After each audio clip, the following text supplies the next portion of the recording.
Good morning students. आज हम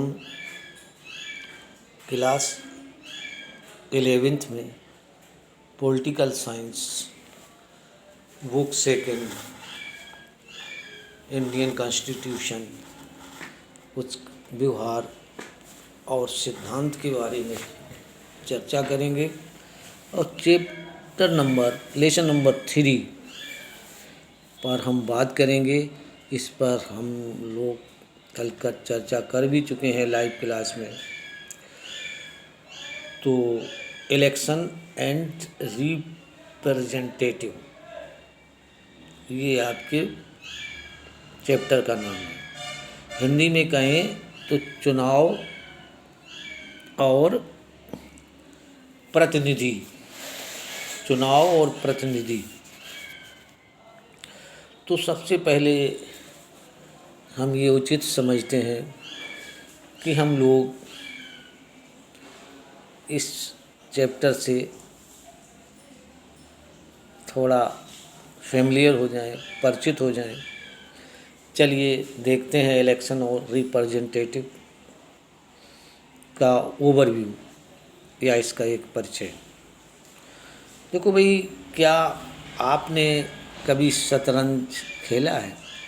क्या हम लोगों ने कभी शतरंज खेला है? यदि उसमें जो काला घोड़ा होता है वो ढाई घर चलने के बजाय सीधा चलने लगे तो क्या होगा?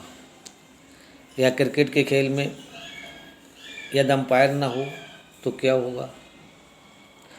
प्रत्येक खेल में हमें कुछ रूल्स एंड रेगुलेशन का पालन करना पड़ता है।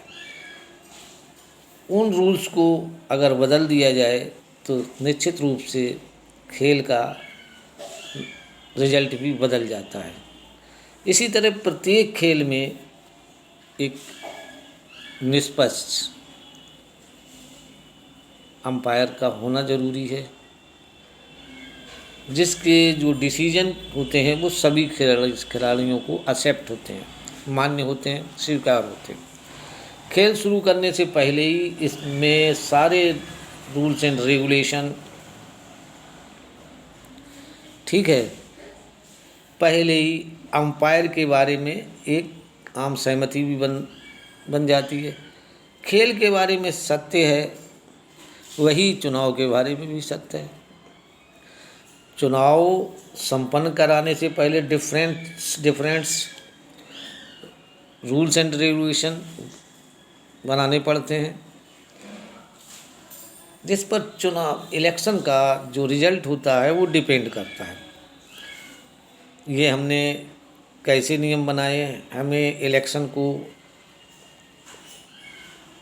फ्री एंड इंडिपेंडेंट सिस्टम से कराने के लिए एक मशीनरी का भी उपयोग करना पड़ता है, क्योंकि ये दोनों ही जो डिसीजन है वो चुनावी राजनीति का खेल शुरू होने से पहले लिए जाते हैं। इसीलिए इन्हें सरकार पर नहीं छोड़ा जा सकता है। सरकार के दबाव में इलेक्शन कमीशन कार्य भी नहीं करता। इलेक्शन कमीशन एक कॉन्स्टिट्यूशनल इंडिपेंडेंट बॉडी होती है। इसीलिए तो बेसिक जो डिसीजन होते हैं डेमोक्रेटिक कंट्री में, उनको हमारे कॉन्स्टिट्यूशन में रिटन कर दिया गया है, लिख दिया गया है। इस चैप्टर में हम इलेक्शन और रिप्रेजेंटेटिव के बारे में जो कॉन्स्टिट्यूशनल प्रोसीजर है उनके बारे में स्टडी करेंगे। अपने अगर कॉन्स्टिट्यूशन में देखें तो जिस इलेक्शन सिस्टम को अपनाया गया है उसके जो इम्पोर्टेंस है और इलेक्शन कराने की जो फ्रीली मशीनरी से रिलेटेड कॉन्स्टिट्यूशन प्रोसीजर है उन पर हम प्रकाश डालने का प्रयास करेंगे। इस संबंध में हम कॉन्स्टिट्यूशन के जो प्रोसीजर हैं उनको अमेंडेड किस तरीके से या संशोधित किया जाता है, उन पर क्या सलाह मशवरा दिए जाते हैं, उन पर चर्चा करेंगे, हम उसे भी देखेंगे। इस लेसन को हम पढ़ने से, जब हम इसको पढ़ लेंगे तो हमारा रिजल्ट क्या होगा? रिजल्ट हमारा ये होगा कि हम निम्न बहुत सारी चीज़ों को जान जाएंगे, उनका पता लगा लेंगे। फॉर एग्ज़ाम्पल, इलेक्शन की डिफरेंट मेथड क्या है ये जान लेंगे। जो हमारी कंट्री है उसमें इलेक्शन की क्या मेरिट्स हैं वो जान लेंगे। इंडिपेंडेंट और फ्रीली जो इलेक्शन कराने का प्रोसीजर है उसका महत्व क्या है, यानी कि इम्पोर्टेंस क्या है, वो जान जाएंगे। फिर हम इलेक्शन में रिफॉर्म कैसे किए जाएं, सुधार कैसे होते हैं, उनके बारे में जान जाएंगे। इसका मतलब है कि इस अध्याय में हमें इतनी चीज़ों को पढ़ना पड़ेगा। तो सबसे पहले हम चलते हैं, आइए हम लोग देखते हैं कि इलेक्शन जो होता है वो प्रजातंत्र में या डेमोक्रेसी में या लोकतंत्र के बारे में दो प्रश्न पूछकर, आइए या चलिए हम लोग अपने से ही इलेक्शन और प्रजातंत्र के बारे में दो क्वेश्चन करके इस लेसन की शुरुआत कर सकते हैं। देखिए, क्या बिना इलेक्शन के लोकतंत्र कायम रह सकता है? अगर इलेक्शन ना कराए जाएं तो क्या डेमोक्रेसी बरकरार रह सकती है? नंबर 1 प्रश्न। दूसरा, क्या बिना डेमोक्रेसी के इलेक्शन हो सकते हैं?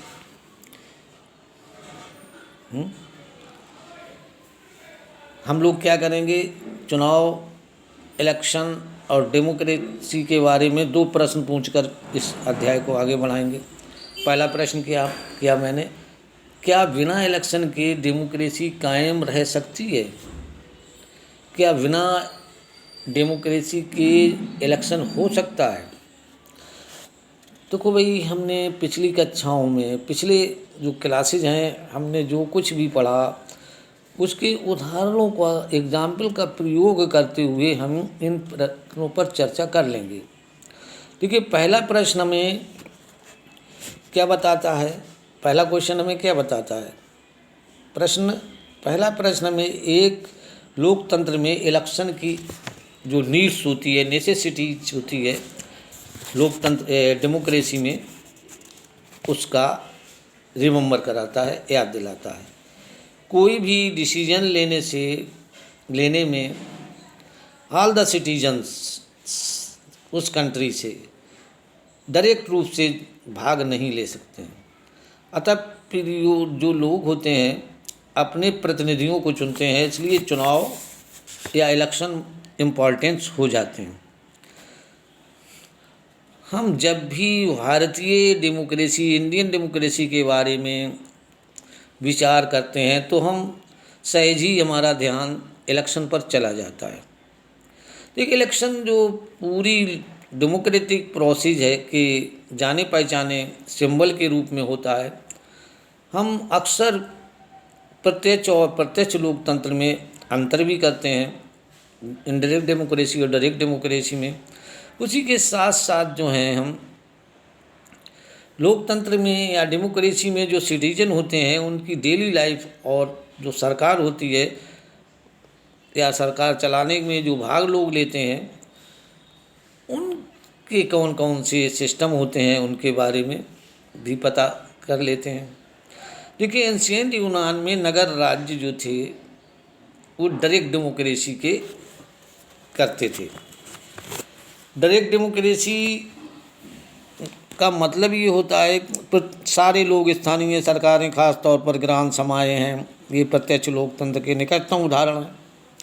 ऐसे ही पहले यूनान में था क्योंकि आबादी कम थी, लेकिन आज के दौर में डायरेक्ट डेमोक्रेसी होना लगभग इम्पॉसिबल है। अब मेरे सामने ये तो चर्चा हो गई, प्रश्न का सवाल मैंने शुरू कर दिया लेसन को प्रश्न करके। लेकिन समस्या ये है कि सबसे पहले तो हमें अब डेमोक्रेसी को जान लेना चाहिए। डेमोक्रेसी होती क्या है, टाइप ऑफ डेमोक्रेसी की भी बात हो जानी चाहिए कुछ। तो देखो भाई, डेमोक्रेसी सीधी सी बात है, democracy is the government of the people, by the people and for the people. एक तो ये डेफिनेशन डेमोक्रेसी की है। लेकिन एक छोटी सी बात, मोटी सी हम बता दें आपको, डेमोक्रेसी का मतलब ये है कि जिस कंट्री में उसका रूलर जो है वो वहाँ के पीपल, लोगों के द्वारा इनडायरेक्ट या डायरेक्ट कैसे भी चुना जाता हो, जनता के द्वारा चुना जाता हो, तो वो देश डेमोक्रेटिक कंट्री कहला सकता है। डेमोक्रेसी दो प्रकार की होती है, डायरेक्ट और indirect democracy. Direct democracy current world में स्विट्जरलैंड के कुछ प्रांतों में आज भी कायम है। ये अपवाद है, प्रश्न बनते हैं, इससे आते हैं। क्या आप बता सकते हैं कहीं भी दुनिया में इस समय वर्ल्ड में, कहीं भी संसार में अप्रत्यक्ष लोकतंत्र है? वो प्रत्यक्ष लोकतंत्र है, डायरेक्ट डेमोक्रेसी है। यूनान के प्राचीन नगर राज्यों में डायरेक्ट डेमोक्रेसी चलती थी, आबादी कम होती थी। आप जानते हो कि यूनान से ही जो डेमोक्रेसी का सिद्धांत के आया, लेकिन मॉडर्न डेमोक्रेसी जो है ये मैकियावेली, एक इतालवी की देन है। तो देखो भाई, डायरेक्ट डेमोक्रेसी में सारी जनता भाग लेती है, कानून बनाती हैं अपने लिए, ऐसा संभव नहीं है। और इनडायरेक्ट डेमोक्रेसी में जनता जो है अपने प्रतिनिधियों को चुनती है, अपने रिप्रेजेंटेटिव को चुनती है और उनको चुन करके भेजती है। अगर भारत के संदर्भ में हम बात करें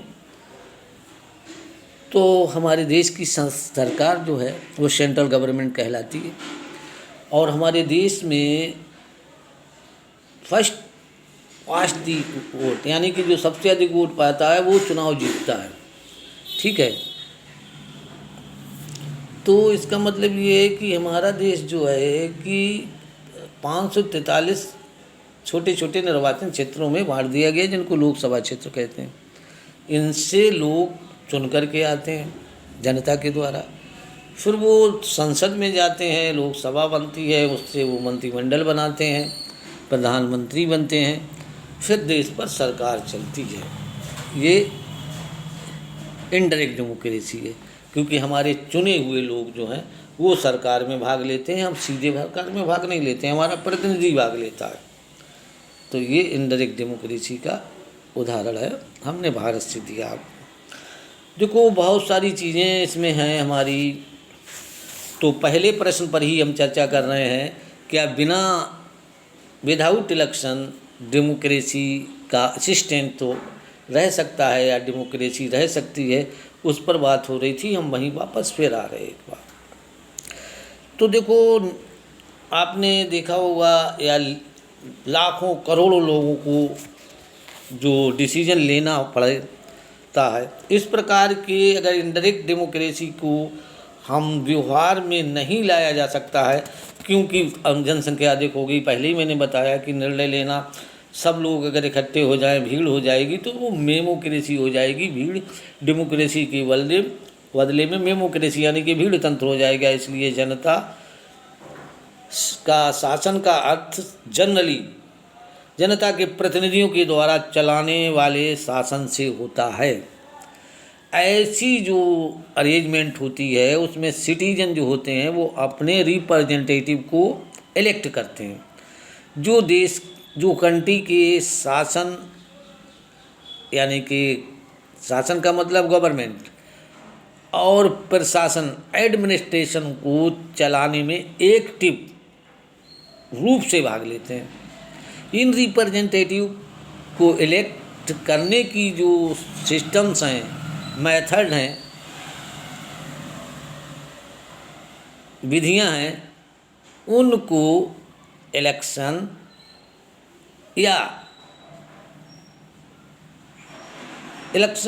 निर्वाचन कहते हैं। So it is very very important to decide का मतलब ये अपना निर्णय लेने में और प्रशासन चलाने में अपने सिटीजन पे, अपने नागरिकों पर ये सीमित अपना रोल अदा करते हैं। अनलिमिटेड नहीं है इनका पावर, और वे इन नीतियों के निर्माण में बहुत अधिक एक्टिव होते हैं। ठीक है, इसमें तमाम नागरिक सम्मिलित नहीं हो रहे हैं, उसमें अप्रत्यक्ष रूप से नागरिक सम्मिलित हो रहे हैं। तो क्या होता है, अपने निर्वाचित जो रिप्रेजेंटेटिव होते हैं वो डिसीजन मेकिंग करते हैं। उसमें जो आपके रिप्रेजेंटेटिव के निर्वाचन का जो तरीका है वो महत्वपूर्ण हो जाता है। मैं समझ रहा हूँ कि आप समझ गए होंगे कि बिना इलेक्शन के लोकतंत्र कायम रखना लगभग असंभव है। देखिए, दूसरा प्रश्न जो हमने उठाया था, क्या बिना लोकतंत्र के चुनाव हो सकता है, इलेक्शन हो सकता है? तो हमें ये प्रश्न इस बात की याद दिलाता है कि सभी इलेक्शन डेमोक्रेटिक नहीं हो सकते। बहुत सारे गैर डेमोक्रेटिक कंट्री हैं, विदाउट डेमोक्रेटिक कंट्रीज हैं जिनमें इलेक्शन होते हैं, लेकिन एक्चुअली रियलिटी ये है कि वो गैर लोकतांत्रिक शासक स्वयं को लोकतांत्रिक साबित करने के लिए आतुर रहते हैं। यूँ तो कहते हैं हम इलेक्शन कराते हैं। अब जैसे चाइना है, पार्टी तो एक ही है, एक दलीय व्यवस्था है। सऊदी अरबिया है, बहुत सारे ऐसे उदाहरण हम दे सकते हैं संसार से जहाँ ये सिस्टम लागू है। अर्थात ये नहीं कहा जा सकता है कि क्या विदाउट डेमोक्रेसी इलेक्शन हो सकता है। जी हाँ, हो सकता है। ध्यान रखें, डेमोक्रेसी अगर नहीं है इलेक्शन तब भी होते हैं। हमने दुनिया के बहुत सारे उदाहरण दिए हैं अपने, लेकिन एक ही व्यक्ति खड़ा है, आपके पास कोई सब्स्टिट्यूट नहीं, विकल्प नहीं, तो वही तो जीतेगा। लोकतांत्रिक होते हुए भी ये गैर लोकतांत्रिक ही माने जाएंगे। स्वयं को लोकतांत्रिक साबित करने का वो लोग प्रयास करते हैं, उस दिशा में बढ़ते हैं, लेकिन लोकतांत्रिक वो होते नहीं हैं। इसलिए वे चुनावों को ऐसे सिस्टम से कराते हैं कि उनका जो शासन है उसको कोई खतरा ना खड़ा हो। जैसे चाइना, अरब, सऊदी, तमाम तरीके की स्टेट हम बता सकते हैं। क्या आप ऐसे कुछ गैर लोकतांत्रिक चुनावों के उदाहरण दे सकते हैं? आपकी राय में कौन सी बात एक लोकतांत्रिक चुनाव को एक गैर लोकतांत्रिक चुनाव से अलग करती है? किसी देश में चुनावों को लोकतांत्रिक ढंग से संपन्न कराना सुनिश्चित करने के लिए क्या करना चाहिए? इसी बिंदु पर तो संविधान की भूमिका होती है इम्पोर्टेंट। एक डेमोक्रेटिक कंट्री का कॉन्स्टिट्यूशन इलेक्शंस के लिए बेसिक नियम एक रेगुलेशन बनाता है, और इस रिलेशन में वो विस्तृत कानूनों की स्थापना करता है, और बाकी चीज़ें वो लेजिस्लेचर पर छोड़ देता है। ये मूलभूत नियम जनरली हमें बताते हैं कि कौन से लोग वोट दे सकते हैं, कौन से लोग चुनाव लड़ सकते हैं, कौन से मतलब चुनावों की देखरेख कौन करेगा, मतदाता जो है, वोटर जो है, वो अपने रिप्रेजेंटेटिव को कैसे चुनेगा, उसके बाद वोटों की गिनती कैसे होगी और प्रतिनिधियों का इलेक्शन कैसे किया जाएगा। ये तमाम आदर्श डेमोक्रेटिक कॉन्स्टिट्यूशन की तरह भारत का संविधान भी इन्हीं सभी प्रश्नों का आंसर देता है। आप देख सकते हैं कि इसमें सबसे पहले 3 प्रश्नों का लक्ष्य एक निष्पक्ष और स्वतंत्र चुनाव है, जिसे किसी भी डेमोक्रेटिक कंट्री में लागू करना अनिवार्य है। ठीक है, इतने इस अध्याय में हम चुनाव को या इलेक्शन के बारे में कॉन्स्टिट्यूशनल प्रोसीजर के इन्हीं 2 पहलुओं पर आगे चर्चा बढ़ाएंगे, और अगला प्रकरण भारत में या इंडिया में इलेक्शन अरेंजमेंट या भारत में चुनाव व्यवस्था पर चर्चा करेंगे। धन्यवाद। आज के लिए बस इतना ही। Thank you.